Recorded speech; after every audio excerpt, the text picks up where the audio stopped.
নমস্কার, এস নিউজের লাইভে আপনাদের স্বাগত। এই মুহূর্তে আমরা সল্টলেকে পশ্চিমবঙ্গ প্রাথমিক শিক্ষা পর্ষদের সামনে দাঁড়িয়ে আছি। আপনাদের জানাই যে এখানে প্রাইমারি টিচাররা তারা বিক্ষোভে সামিল হয়েছেন। তাদের যে কর্মসূচি, পশ্চিমবঙ্গ প্রাথমিক পর্ষদের যে অফিস, সে অফিসে তারা তালা ঝোলাবেন এবং তারা ইতিমধ্যেই আপনাদের জানাই যে পুলিশ এর সঙ্গে তাদের বচসা শুরু হয়েছে। সে ছবি আপনাদের আমরা দেখানোর চেষ্টা করি। এবং তারপর থেকে 2014 10 পাস আমরা 11 বছর ধরে এই অফিসারের রেটে পড়ে আছি। আমাদের সুপ্রিম কোর্টের জবে থেকে 14 এপ্রিল রায় হয়েছিল, তারপর আমাদের কন্টেন্টের রায় 42 দিন সময় দেওয়া হয়েছিল। আজকে 42 দিন পেরিয়ে 50 দিন হতে চলেছে, এখনো তো আমাদের প্যানেল বেরোচ্ছে না। একদমই তাই। আপনাদের জানাই যে পুলিশের সঙ্গে ইতিমধ্যেই বচসা শুরু এবং সুপ্রিম কোর্টের অর্ডার কপি তারা নিয়ে এসে উপস্থিত হয়েছে।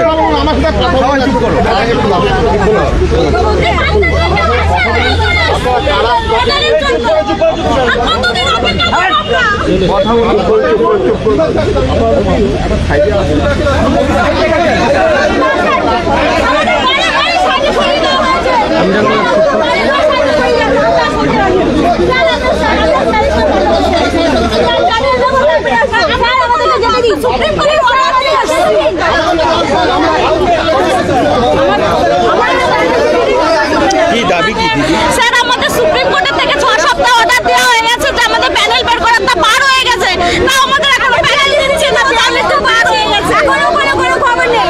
আমরা 42 দিন অপেক্ষা করে আছি, তারপরেও বর্ষা এইভাবে করে আমাদের সঙ্গে অন্যায় করে যাচ্ছে। আমরা অনেক সময় দিয়েছি, আজ পর্যন্ত 6 সপ্তাহ অলরেডি পার হয়ে গেছে।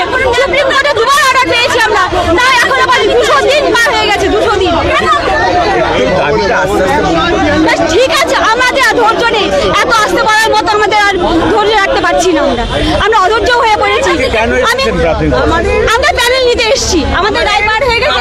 20-22 ডিএলএড ব্যাচ, আমাদের 20-22 ডিএলএড ব্যাচ সুপ্রিম কোর্ট থেকে অর্ডার দিয়ে দিয়েছে 6 সপ্তাহের মধ্যে আমাদের রিক্রুটমেন্ট দিতে, কিন্তু এখনো 6 সপ্তাহ পার হয়ে গেছে, এখনো রিক্রুটমেন্ট আমাদের দেয়নি। আমরা শুধু প্যানেলের জন্য আমরা প্যানেল পেলে চলে যাবো, আমাদের আর কোনো দাবি নেই। আমরা প্যানেল নেব না, যদি এখন প্যানেল বেরিয়ে যায় আমরা এখন চলে যাবো, আমাদের আর কোনো দাবি নেই।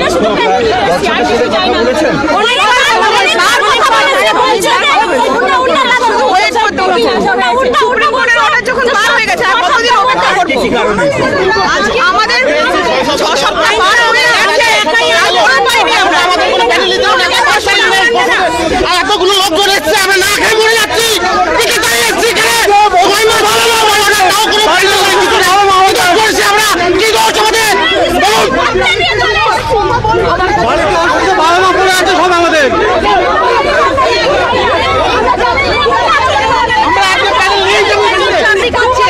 আমাদের সাথে একই প্যানেলে তারা 2 বছর ধরে চাকরি করছে। আমাদের 7 মাস আগে অর্ডার হয়ে গিয়েও আমরা এখনো 42 দিনে অর্ডার হয়ে সেটা পর্যন্ত আমাদের এখনো হয়নি। আমাদের 2513 আর কতদিন সহ্য করবো? আজকে আমরা একই নোটিফিকেশনে 2 বছর আগে থেকে তারা চাকরি করছে, আমরা বাড়িতে বসে আছি। আমরা 7 মাস আগে আমাদের অর্ডার দিয়েছে, তারপরেও সুপ্রিম কোর্টের অর্ডার মানছে না পর্ষদ। সুপ্রিম কোর্টের অর্ডার আমাদের স্যার 2022 সালের আমরা যথারীতি খুশি। 4 এপ্রিল থেকে স্যার এত ডিলে করলো, বাধ্য হয়ে আমরা কন্টেম্পট মামলা করলাম, আদালত অবমাননার মামলা। যে আদালত এই সুপ্রিম কোর্টের রায় রাজ্য সরকার কমপ্লাই করেনি, এই মামলা করা হয়। এই মামলার রায় দেওয়া হয় 12ই সেপ্টেম্বর স্যার। সুপ্রিম কোর্ট 2025 সালে স্ট্রিক্টলি সুপ্রিম কোর্ট জানিয়ে দেয় যে সুপ্রিম কোর্টের প্রত্যেকটা কথা রাজ্য সরকার মানতে এবং কমপ্লাই করতে বাধ্য। ফাইনালটা কথা আছে যে 42 দিনের মধ্যে এই নিয়োগ কমপ্লিট করে দিতে হবে। আজ 50 দিন হয়ে গেছে, আমরা শুধু জানতে এসেছি আমাদের প্যানেলটা কবে দেবে। সুপ্রিম কোর্ট যে রাইট, সুপ্রিম কোর্ট যে অর্ডার দিয়েছে স্যার, আপনারাও সুপ্রিম কোর্টের ঊর্ধ্বে নন এবং ভীষণভাবে আপনারাও জানেন যে সুপ্রিম কোর্টকে ফলো করতে হবে। এখানে দোষী রাজ্য সরকার, আপনারা আমাদেরকে একটু সাহায্য করুন।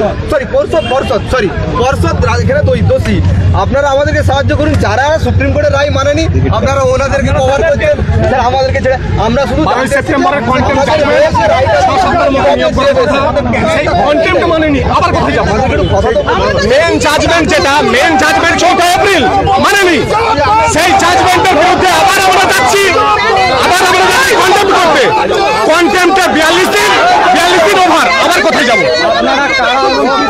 আমরা 20-22 ডিএলএড প্রার্থী 2022 রিক্রুটমেন্টের একটা পার্ট, আমাদের একটা পার্ট 1.5 বছরের বেশি চাকরি করছে।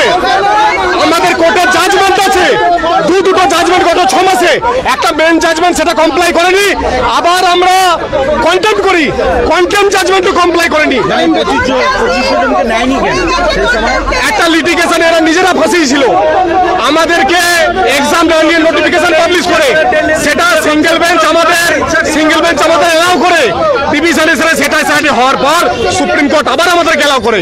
সুপ্রিম কোর্টের মেন জাজমেন্ট মানেনি, তারপরে আবার 5 বছর কন্টেম্পট করি, সেই কন্টেম্পটের জাজমেন্ট মানেনি। দেখুন 12 সেপ্টেম্বরের কন্টেম্পটের order shall be complied within a period of 6 week. কলকুটে 42 দিন মধ্যে অর্ডার কমপ্লাই হয়নি। আবার কোথায় যাব? কন্টেম্পটের পরে তো আর কিছু হয় না, সুপ্রিম কোর্টের পরে তো আর কিছু হয় না, সেই কমপ্লাই এরা কবে করবে? আজকে প্যানেল দিয়েই আমরা বাড়ি চলে যাবো।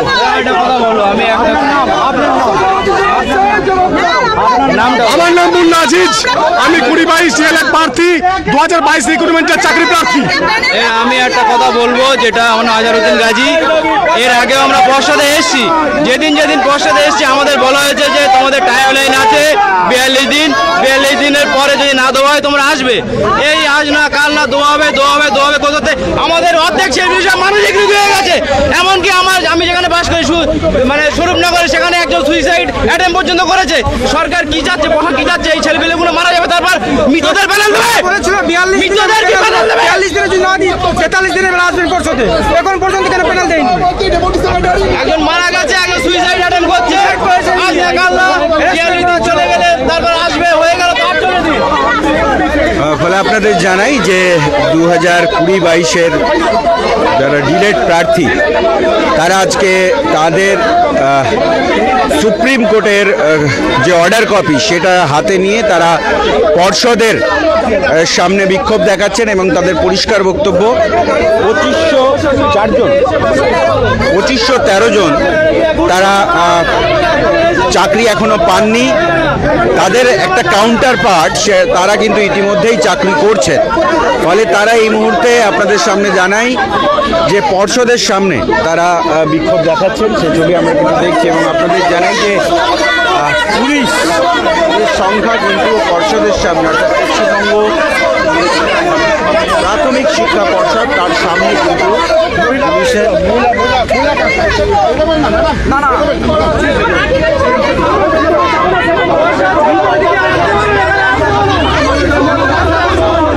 আপনাদের জানাই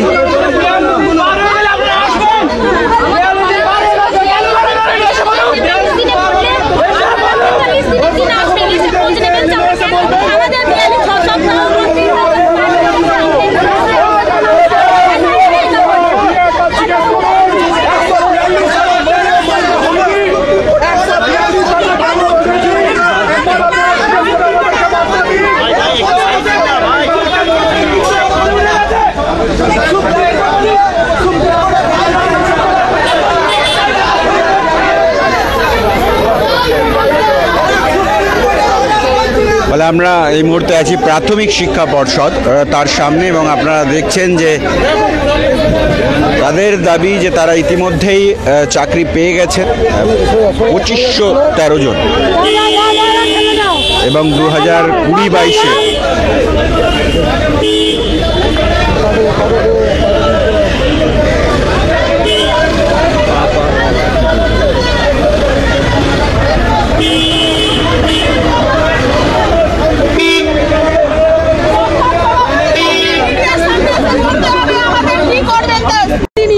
আমরা প্যানেল নেবো, তারপরে আজকে বাড়ি যাবো। বয়স্ক বাবা মা নিজের সামনে এসে বলতে হবে চলে গেল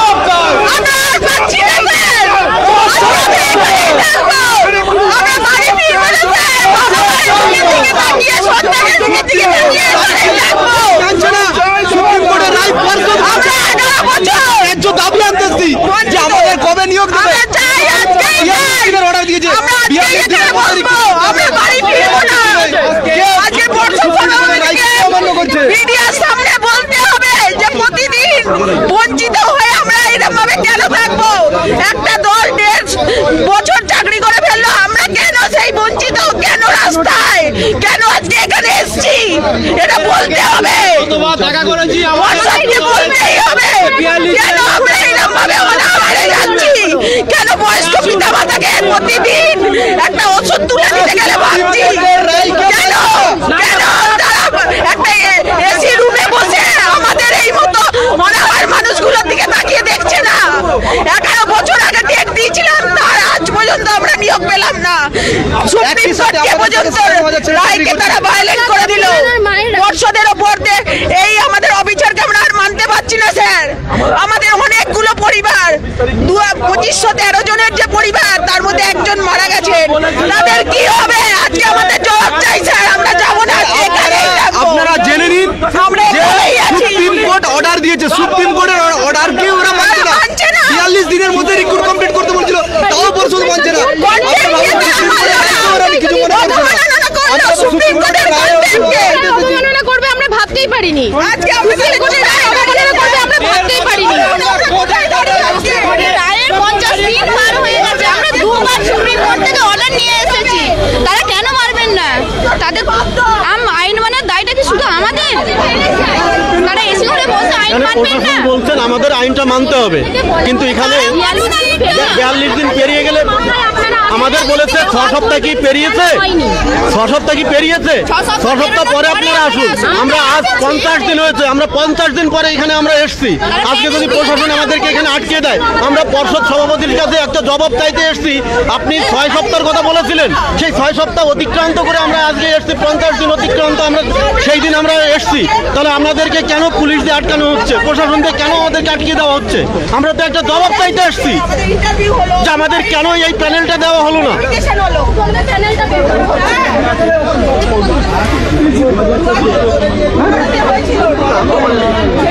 অনেক লাস্টে